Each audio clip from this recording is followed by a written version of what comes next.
Hello YouTube.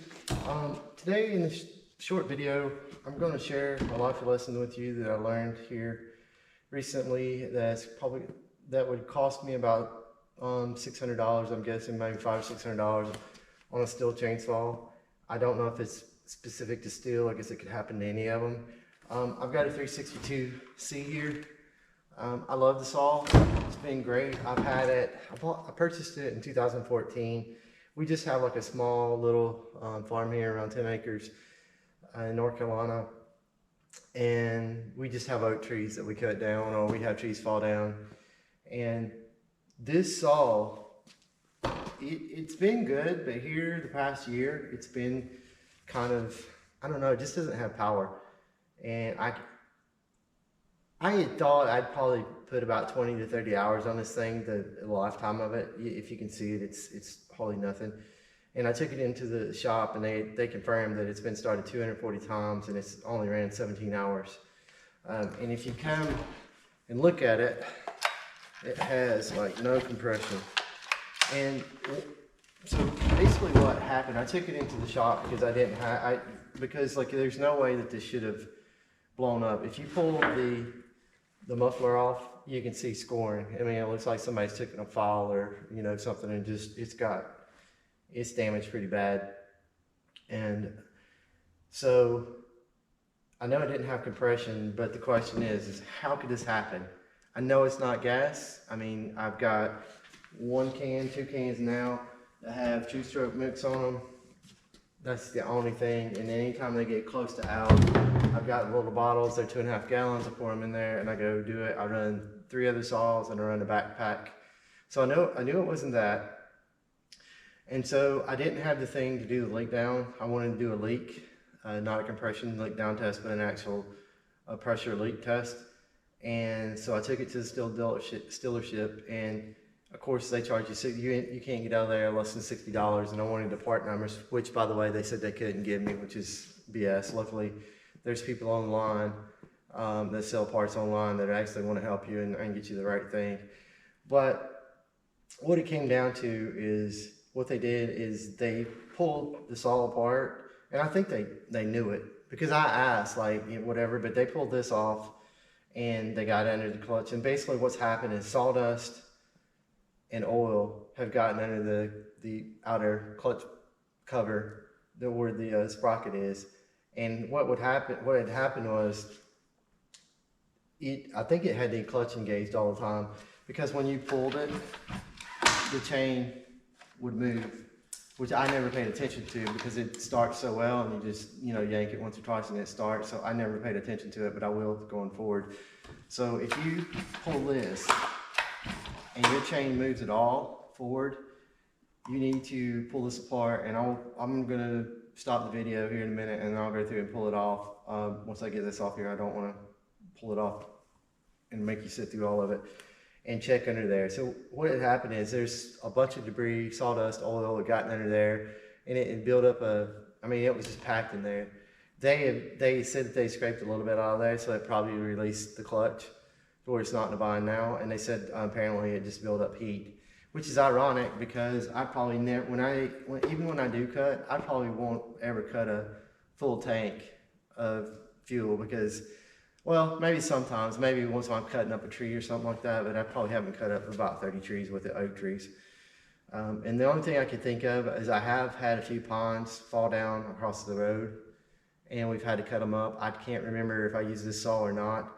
Most likely I did because it's my favorite saw. So maybe maybe it's pine rosin in there and oil and everything, and it just gummed up.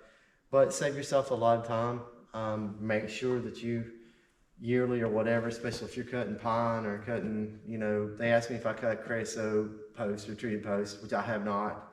I don't even know where to get those anymore. I don't even think you can, but make sure you pull this off and go in under this cover right here, which I'm getting ready to pull off here in a second, and make sure that you keep that clean, because if not, it's going to be. So the piston for this and the piston and cylinder kit alone for this was from the dealer anywhere from $340, about $359, $49. I found some that would sell it for $300, and I ended up getting it online for $2.59, but I had to pay shipping. And I also got a needle bearing, and I got a leak tester. So I'm going to double check it behind them when I get done to make sure there's no other air leaks or anything that could have caused this problem.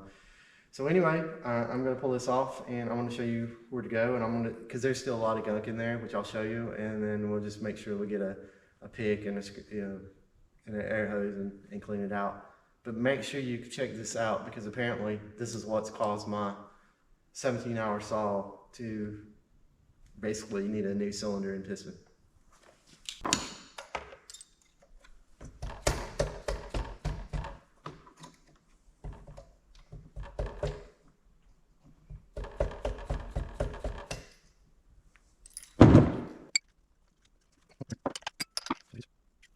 This right here is what you want to pull it off. You're going to pull the little sprocket off.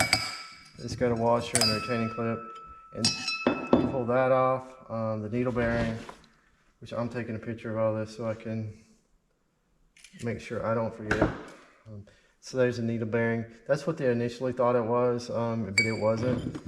And then you have your clutch here.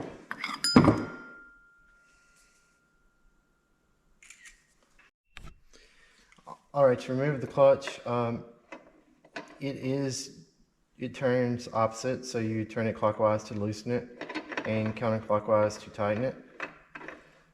And then there's plenty of things on there, how to get a rope or plug off the spark plug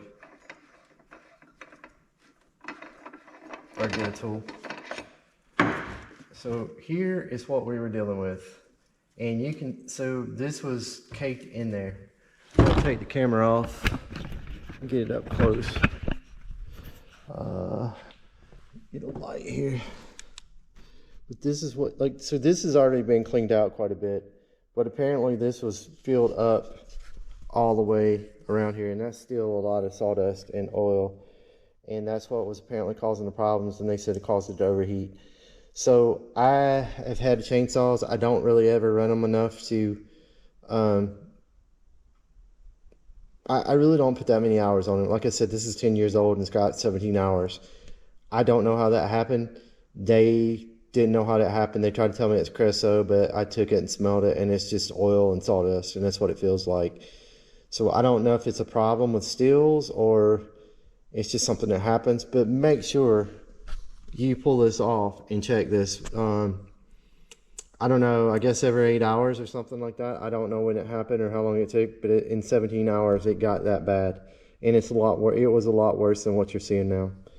So that's all we wanted to share. I'm not going to go through the rebuild. I do have a piston kit, a cylinder and a piston, and I'm going to rebuild the whole saw and check it again. But I just wanted to share this and make sure that this is something that you check on your chainsaw. And again, a telltale sign for me is, and I didn't know it, and that's my fault, but pulling the cable, the pull cord, and if you see your chain moving, that was a giveaway that they indicated that there was a problem on this one, and that's why they went in there and found this and started here. Hope that helps you. Enjoy. Have a good day.